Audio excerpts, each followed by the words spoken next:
اچھا جی، اگلا سوال ہے خرم زمان ہے لاہور سے، ظفر اللہ ہے مدینہ منورہ سے۔ وہ کہتے ہیں اچھا تھوڑا وہ کہتے ہیں آپ کی ایک بات بہت اچھی لگتی ہے کہ آپ بہت سخت بولتے ہیں، مگر جہاں ادب اور احترام کی بات ہو وہاں آپ کا لہجہ اور ہو جاتا ہے۔ قمر جاوید باجوہ کے بارے میں آپ کے الفاظ سن کے خوشگوار حیرت ہوئی ہے، اور پی ٹی آئی کارکن ہونے کے باوجود ہم آپ کی رائے کی تائید کرتے ہیں۔ بہت خوبصورت بات ہے۔ خرم زمان صاحب، ظفر اللہ صاحب،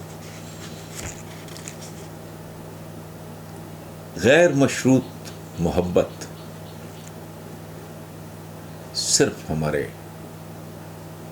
نبی کے لیے ہے، ورنہ نہیں۔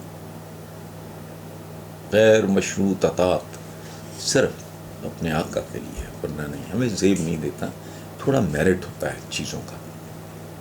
بہت زیادہ مجھے کسی بہت قریبی کی کوئی بات بہت زیادہ ناگوار گزرے گی، سپورٹ تو میں کسی قیمت پہ نہیں کروں گا۔ زیادہ سے زیادہ یہ ہو سکتا ہے کہ کمزور ہوں، انسان ہوں،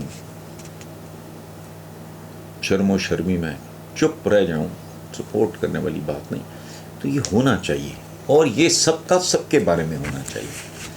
حدود جو ہیں، ظالم ہوتا ہی وہ ہے جو اپنی حدود سے تجاوز کرے، یہ یاد رکھیں۔ ہمارے یہاں سمجھتے ہیں جی ظلم ہو گیا، جی ظالم ہو، تو کسی نے چھری مار دی، جی کسی نے گولی مار دی، کسی نے چاقو مار دیا، نیزہ مار دیا۔ یہ ظلم نہیں ہے۔ ظلم کا جو لغوی مطلب ہے چیزوں کا صحیح استعمال نہ کرنا، حدود سے تجاوز کر جانا، اس طرح کی بات۔ بہرحال تھینک یو ویری مچ۔ ایک بات میں اشاروں میں ایک نہیں، 2 بار 3 بار نہیں، میں 20 بار کر چکا ہوں کہ پاکستان میں اگر کوئی ادارہ ہے، اور میں یہ بات بھی کر چکا ہوں کہ وقت بتائے گا آپ کو کہ آج کے پاکستان میں جنرل باجوہ کی کنٹریبیوشن، میں یہاں تک کہہ چکا ہوں کہ وہ جرنیل تو ہیں ہی اپنی جگہ پہ، سپہ سالار تو ہیں، ہی از اے اسٹیٹسمن۔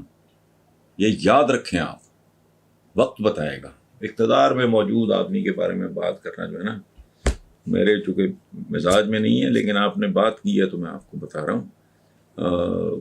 بہت ساری سروسز ہیں خاموشی کے ساتھ جنرل باجوہ کی، اور یہ بات بھی میں 20 بار کر چکا ہوں کہ خدا کے لیے اپنے ایک ہی تو ادارہ رہ گیا ہے ہمارے پلے، اس کے بارے میں بات کرتے ہیں۔ ہاں، گلہ شکوہ ہوتا ہے، ایلڈرز کے ساتھ بھی ہوتا ہے، بزرگوں کے ساتھ ہوتا ہے۔